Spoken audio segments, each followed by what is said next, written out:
Shalom. This is Yeshaya coming back at you with another Car Chronicle. In this one, I want to discuss prayer. You know, brothers already know the power of prayer and all that stuff. It's specifically a scripture that I wanted to discuss, which is I don't know it offhand. Y'all know that have a horrible memory, but the one that says that he that turned his ear, you know what? I'm at a red light. Let me see.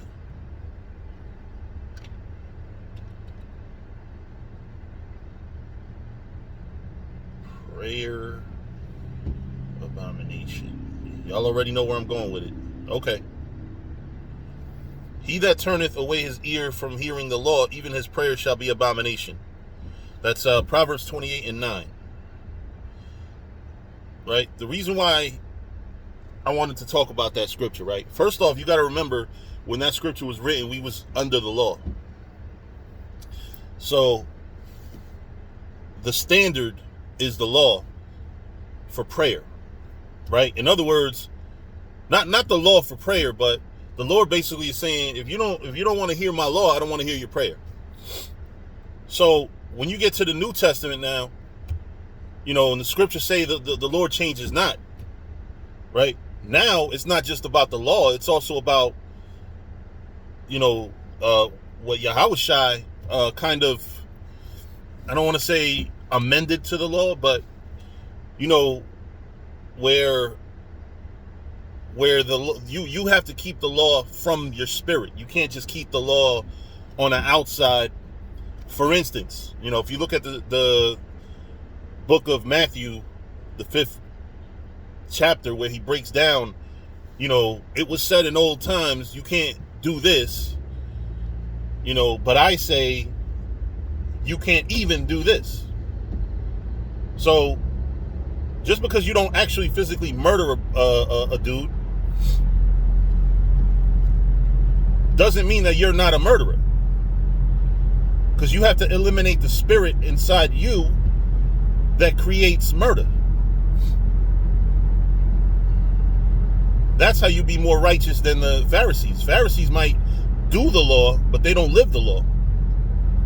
So you have to live the law. You have to be, you know, in the spirit of the law. You have to literally purge out all the things inside of you that cause you to become a murderer or an adulterer or anything that the Bible's against, that scriptures is against.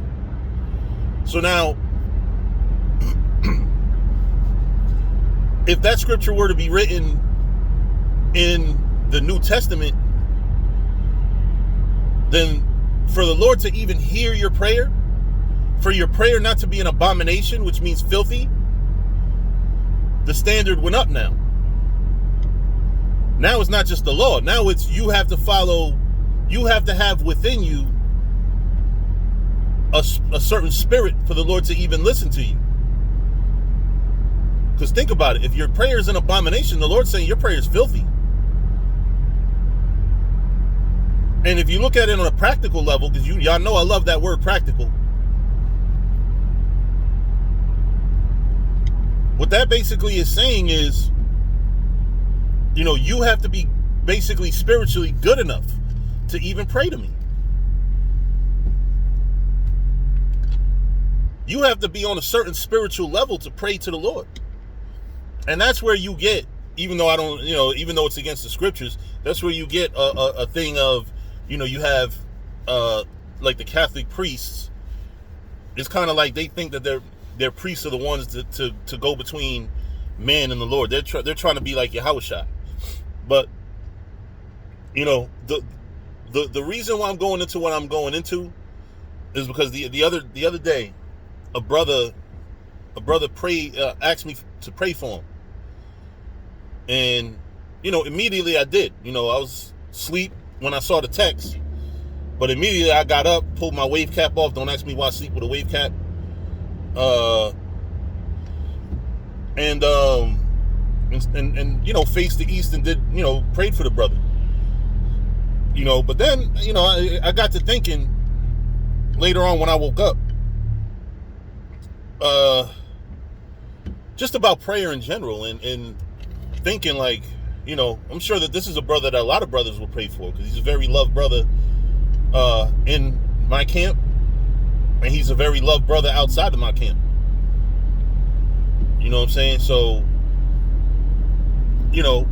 I just got to thinking about the multitude of prayers and stuff, and then it got me to thinking, like, yo, there's a lot of brothers that ain't, the Lord probably ain't even gonna listen to. And I thought of that same scripture, Proverbs 28:9. You know what I'm saying? Because, and I'm not saying I'm one of the ones that he do listen to, right? But, it's just alarming when I really came to that realization, like, yo, there's people that the Lord thinks their prayers are an abomination.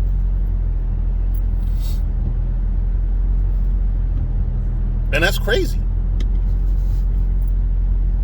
That's crazy.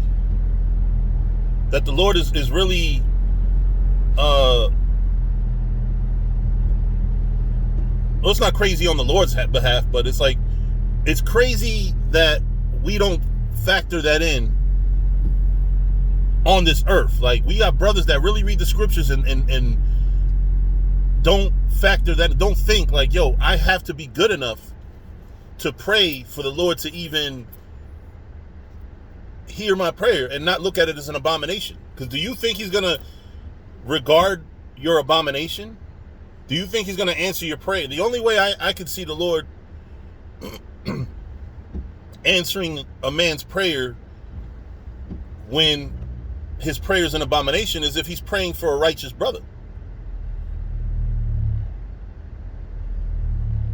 Because keeping it 100, man, there's a lot of people out here, a lot of brothers out here that the Lord is not going to listen to your prayers. And I'm not saying I'm one of them that he do.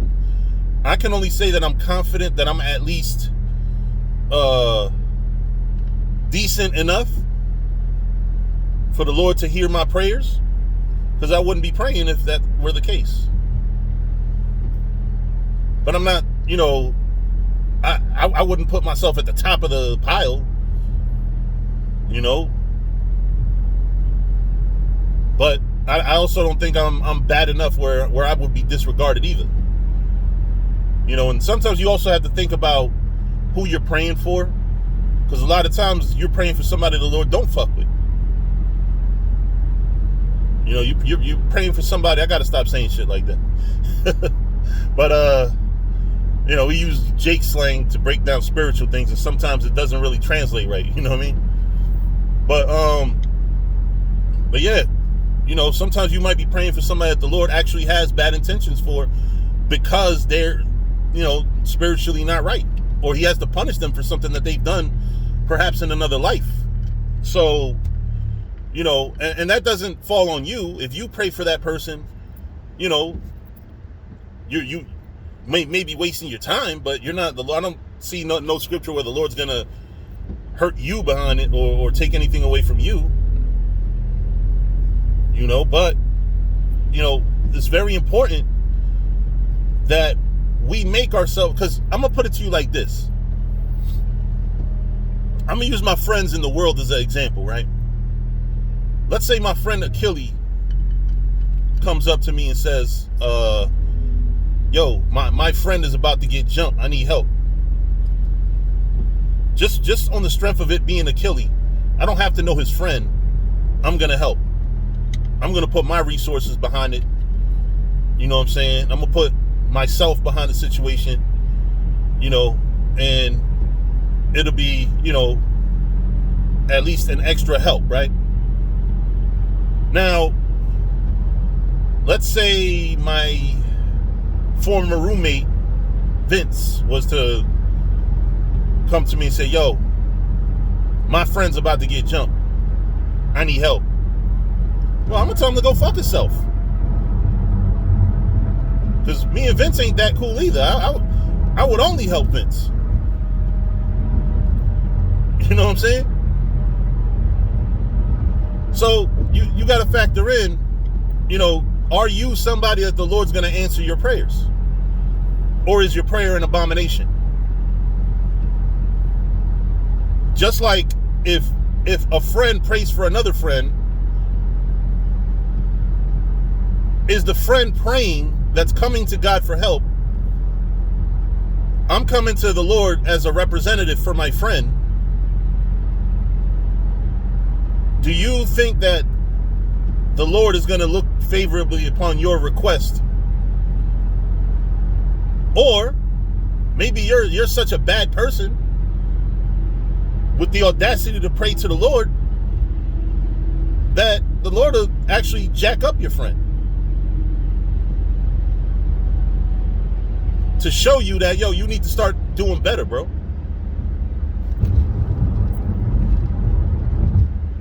You need to start doing better. Your ways are not pleasing me right now. You know, so it's something to think about. You know, because all of us out here, you know, a lot of us throw up prayers, and a lot of us know damn well that we ain't doing what we need to be doing. A lot of us know damn well what our life does not match the scriptures and the words of wisdom that the scriptures tells us to live by. So how dare you ask the Lord for a favor, nigga, when you're not doing shit for the Lord? You're not doing what you need to be doing for the Lord. Do you believe when you pray? That's a whole nother thing. A lot of dudes don't even think, you know, don't even believe that prayer works. Oop, cop got one. On 1 and 9, looks like it's going to be a high-speed chase if you don't stop. But anyway. But yeah. Lord knows, man. Lord knows these things. Like, Lord knows who's right enough. Like me, I can't tell you for sure that I'm good enough to pray to the Lord. I can only say that I'm confident that I'm somewhere in the region of, you know, He'll listen to my prayers. You know, but again, you know, it's all about faith.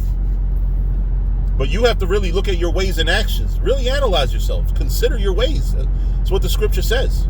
I consider my ways all the time. I look at my ways. I check myself. You know, I check myself. I'm very harsh on myself. And I'm not saying that, you know, to make y'all think I'm on some type of level. You know, but me personally, you know, I really do scrutinize myself, because you really have to be, you know, as blameless as you can be to go out there and check others. And somebody has to check others. Somebody has to tell others, yo, you got to do this. You're not supposed to be doing that. Somebody has to do it. And it can't be a nigga that's doing a whole bunch of bullshit. You know, it's got to be a brother that really lives by this word. And if you don't live by this word, then what are you doing in life? What are you doing? If you're not living by the Lord, then why are you even calling yourself it? Like, why are you wasting your time? If you're not really, truly, and genuinely living by this. You're just here taking up space? What are you doing? Like, really, that's literally a question that I have for brothers out there that, you know, no names. I really don't know any names, because you know what you do in the privacy of your own house. You know what you do with your phone. You know what I'm saying? Ain't nobody else know that shit but you and the Lord. You know, but it is of the utmost importance that we consider these things. Not to not pray. You know, I'm not telling y'all got to be, you know, we got to be good enough to pray, and some of you aren't good enough. It's to correct your actions so that, Lord willing, you'll be good enough where the Lord hears your prayer. But if you don't address your ways and actions, and you don't try your best at least to live right, you know, if you don't check certain boxes, so to speak, Lord ain't gonna listen to your prayer.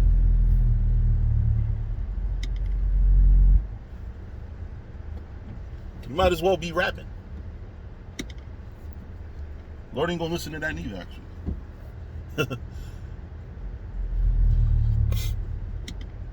But with that, I'm gonna say shalom.